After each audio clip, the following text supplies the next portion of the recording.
আসসালামু আলাইকুম ছোট্ট বন্ধুরা, আশা করি তোমরা সবাই ভালো আছো। আজকে আমি তোমাদের মজার দুটি কবিতা পড়ে শোনাবো। চলো শুরু করি। বিসমিল্লাহির রহমানির রহিম। শিশুর পণ, লিখেছেন গোলাম মুস্তফা। এই করিনু পণ, মোরা এই করিনু পণ, ফুলের মতো গড়ব মোরা মোদের এই জীবন। হাসবো মোরা সহজ মুখে, সুবাস রবে লুকিয়ে বুকে, মোদের কাছে এলে সবার জুড়িয়ে যাবে মন। এই করিনু পণ, মোরা এই করিনু পণ, ফুলের মতো গড়ব মোরা মোদের এই জীবন।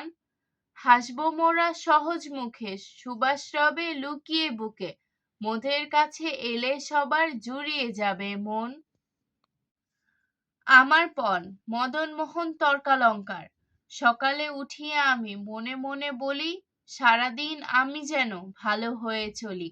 আদেশ করেন যাহা মোর গুরুজনে, আমি যেন সেই কাজ করি ভালো মনে। সকালে উঠিয়া আমি মনে মনে বলি, সারাদিন আমি যেন ভালো হয়ে চলি। আদেশ করেন যাহা মোর গুরুজনে, আমি যেন সেই কাজ করি ভালো মনে।